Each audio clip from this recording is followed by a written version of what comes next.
Hi everybody, how are you? Welcome back. So we've been doing a lot of form drawing and we're still going to create a project that includes form and using value, and we're going to make some hot chocolate mugs.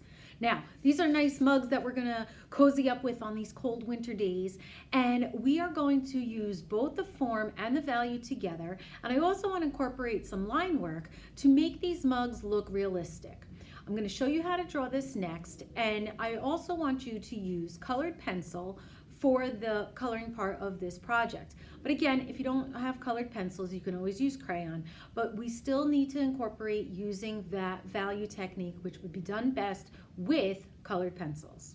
So we're going to go and get started on that next. Okay, hi boys and girls. So what we're going to be doing is taking that form drawing along with our value and making those mugs. So I'm going to start off by showing you how to draw your mug.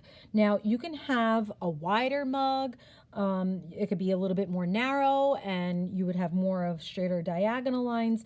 It's really up to you how you want to make this. It doesn't have to be exactly like mine, but I am going to start on a diagonal. Now my mug is my focus, so I do want this in the center of my paper, and I am going to start on the sides. So with your pencil, I need you to draw lightly. That way, if you make a mistake, you can always go back and erase. And I'm going to come down on a diagonal, and that's the bell. And I'm going to go to the other side now, and I'm going to make a diagonal over here.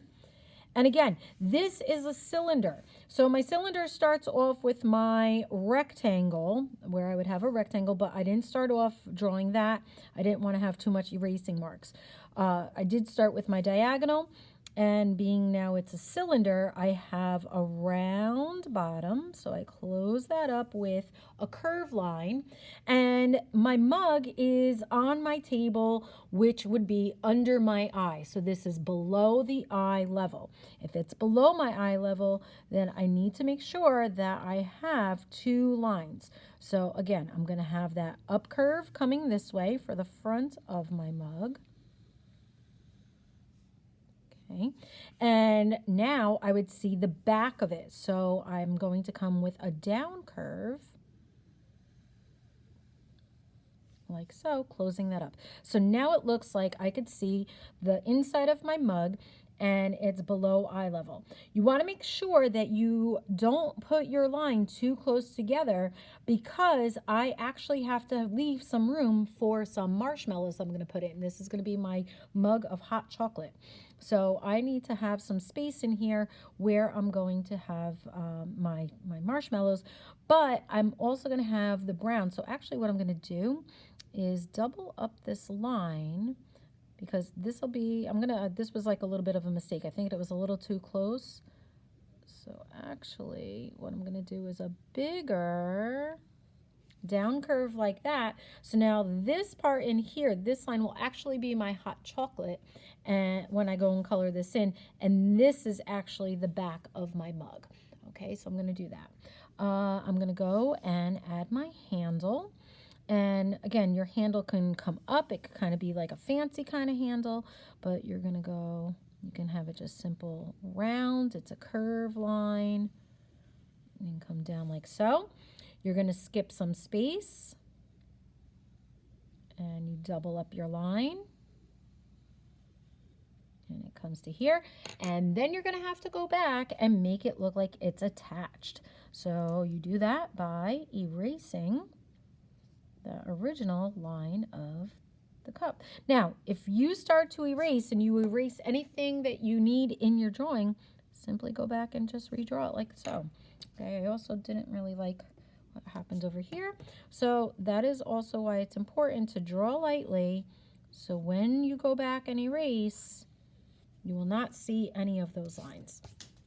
Okay, so there is my mug, and I don't want to leave my mug floating around in space here, so I have to draw my horizontal line for the table, and I'm going to make it look like it's coming like that, so I have enough room on the table like so. And I am going to make sure when you do this, you have enough space. You don't want to put it at the very bottom of your paper because we have to make a cast shadow. That way it looks like it's resting on the table. Okay, I'm going to go in now and I'm going to draw my marshmallows. So my marshmallows are floating around. Like I said, this is the top of the mug. This is going to be the hot chocolate. Because I made that little bit of a mistake and I wanted to just make it a little bit higher, I changed it around like that. When I make my marshmallows, it's also going to be like a cylinder. So I would have my straighter sides. I'm not gonna have the bottom though. I'm gonna make it look like the hot chocolate is bubbling up to it. So it's the liquid that's covering the bottom part, but I still see the top of that marshmallow. So I'm going to have that up curve and then a down curve. I don't have a big top to it, but I definitely could see that this is below my eye level. So what I want you to do is go and put about 3, 4 marshmallows floating. And again, you can make them look different sizes. Do your sides first, up curve, down curve, like so. All right, I'm going to now design my cup, my mug over here. So I need to start off by creating some guidelines. So because this is round, because it is my cylinder, I cannot just draw perfectly straight horizontal lines dividing this mug. I need to follow the shape of it. The same way when you go and do the value, you follow the bottom line. The bottom line is curved. That's how you're going to make this look round. So I have to go in a curved direction because my mug is round. It's curved. So my line is curved. So I'm going to have, remember when I said in the beginning in my intro, I'm going to add some line work. This is this place I'm going to put some of my lines. And maybe I just want one down at the bottom like that. And I should have erased that a little bit. Okay. I am going to now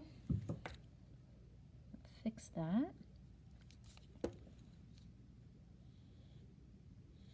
Okay. And I'm going to come up with some line designs now in between.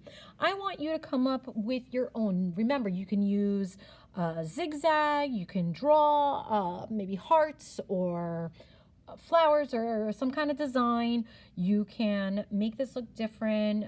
Take a look at maybe some mugs in your house, and I want you to come up with some unique design.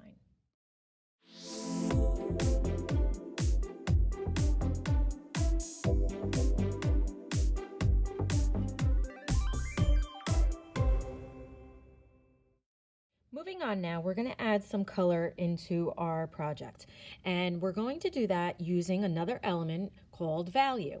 For those of you who may not know, or maybe you forgot, value is the lightness or darkness of anything.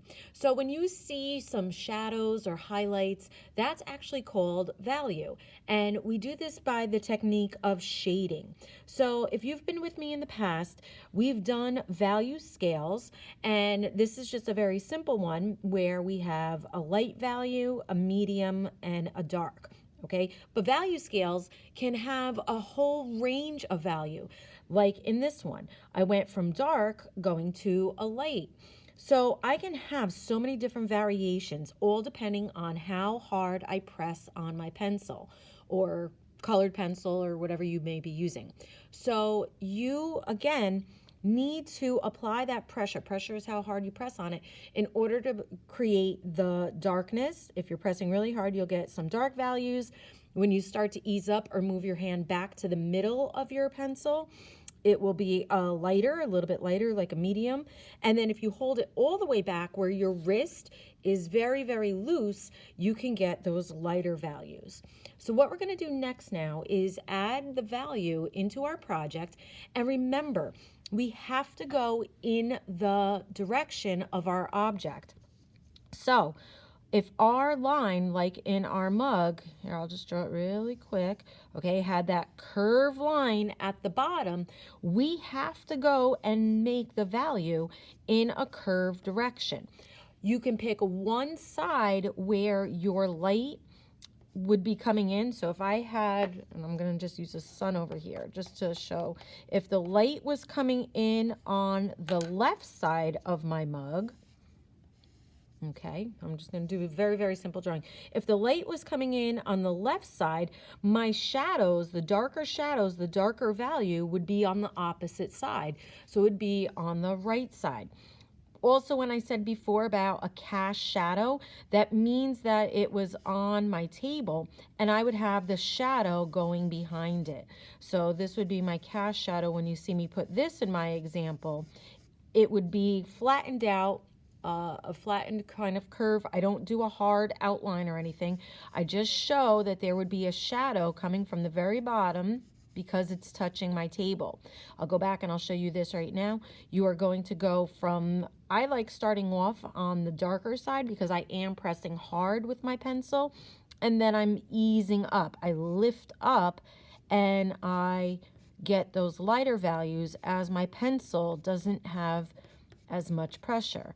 So in my video, I'm going to be speeding this up, but you're going to see how I add my value in, again, starting from one side. And the great thing about value is if you see that an area isn't exactly the way, you can always go back and very, very lightly make it a little bit darker. If you need to, I wouldn't really suggest erasing, because if you erase, it's going to come back to a pure white, and then it's hard to get that range once again. But it's better to start off light, and then you can always go in and add more to make it darker. So I would go and make my value going up the mug to the top of the mug like so, in that curved direction. See, it's curved. Do not draw this arrow. Do not do this. I'm going to show you how to do it in the video as I speed it up, like I said, but I just want to give you a quick example so you understand what I am going to be doing next. And if you are just even using pencil, another way to get some value is by rubbing. So when I say you can blend, you really can't blend colored pencil too much, but if you were doing some value with a regular pencil, you can blend and make it look softer. You can see that? See how that's kind of faded now? You can go and blend with your finger to get any white spots away, fill in any areas that you might have missed, and again, let one value run into the next, because you don't want it to look very hard lines or dividing lines as if it were broken up like this. You don't want to go and do that, okay, and make it into sections. You wouldn't do that in our mug here. You want it to all blend together. It looks way more natural, and that's how you make it more realistic. So I want you to pick some nice bright colors. I want you to use the value. You don't have to pick exactly what I'm picking. You did not have to draw the same lines that I did. I want you to be creative. I want all of these mugs to look different, and I'm gonna go and add some color now. I can't wait to see how creative you guys get.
Okay, so there you could see, now I colored in my mug. I chose 3 colors and I wanted to repeat that pattern.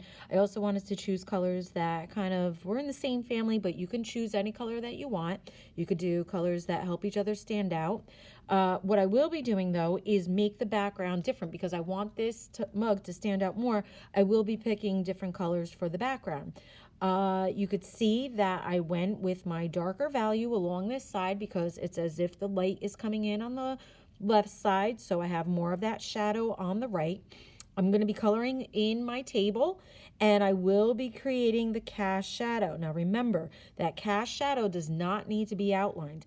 I also went back with my black colored pencil and I drew over my pencil lines of the designs in my mug. I wanted that to stand out as well as the marshmallows. Now, I don't have white colored pencil really doesn't show up well, so I left it white the same way because of the paper is white, and I just outlined it with the black. Now before I move on and do this background, I am going to look like the steam is coming off of the mug of my hot chocolate here. So what I'm going to do is I'm going to just outline with my black first, and just going to do a nice wavy line, and I'm going to leave the inside white. When I go and color in my background, I will leave that white and have to color around that. So just be careful when you're doing that. So I'm just going to put a few of these here, like so. You could do them all different sizes, but you don't want to get too carried away.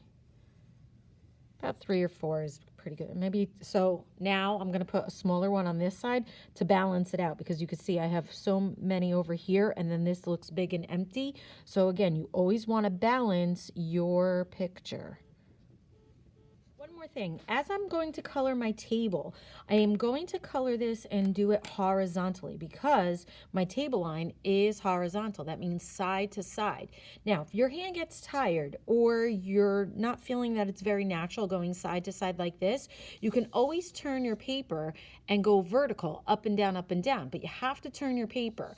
Otherwise, you're going to have crisscrossing lines and you don't want that to happen. So if we hold our paper horizontal, you want to color this horizontal. If you want to change direction, you have to turn your paper. Do not go side to side and then up and down or on a diagonal. It's not going to look natural. So be careful as you're coloring that. I'm also going to just make this look a little like it has a little bit more depth. And I'm going to actually use 2 colored pencils to overlay some color in there so it's not just one flat color. I'm going to use some oranges for the table to, again, the complement of these blues is orange. So I felt that will make it really stand out. And then I'm going to do the background of the wall the same way. And I'm going to be doing those with like a pink and a maroon color. And again, I will start off by going horizontal first, but then I will add in maybe some diagonal lines to just give it a different look and make it really stand out from the foreground, which is what's my mug over here in the front. Okay, I'm going to be doing that next.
are done. So I'm just going to recap. As I colored in my table, I went in that horizontal direction, and again, to just give it a little bit more depth and make it look a little bit more interesting, I put in two-tone colors. I did a light orange and a darker orange. Again, the light orange can fill in any white spaces. When I did the cast shadow, I went in that oval direction because my cup is round, and if it were on the table, it would be stretched out and have that curve shadow to it. I also stuck with colors that were in that color scheme of the oranges, and to make it look darker, I went and I pressed harder with the dark orange, but then I also went and I used some browns. I used a light and a dark brown to, again, pick up the color of the table, but to still show that it's a shadow. You do not want to go in and use black because that will be too drastic and too bold, so you don't want to do that. You want to stick with some colors that would be in the same color family, which is also why this was important to understand our color wheel and do those color assignments. So that's what I did with my cast shadow. And then in the background, I used my lighter pink, magenta color, raspberry, that's called, with the Crayola. And I did one color with the background, going again side to side horizontally, and then I decided to put in this pattern of diagonal lines in the background. I spread them out. I didn't want to be too overpowering or too confusing. I started off free drawing it, but then realized I needed my ruler. I wanted to make sure my lines were nice and straight. And after I did that, I took my darker, again, raspberry color, and I just, again, added some value along that hard line because that solid line that I drew just was too drastic. It was too dark compared to my light background. So to soften it up, I just went on both sides and put some value in to, again, make it all kind of blend. I still want it to pop, but I wanted it to ultimately blend with your eye again. So as I went around too, and as I'm still doing, any area, hold it away from you, look at it, walk away from it, and then come back and see if there's anything you need to change or add to it. And that's it. All right, everybody. Again, I can't wait to see what you create. I can't wait to see your designs. And ultimately, I want to see that wonderful form drawing and value. All right. Can't wait to see it. Bye, everyone.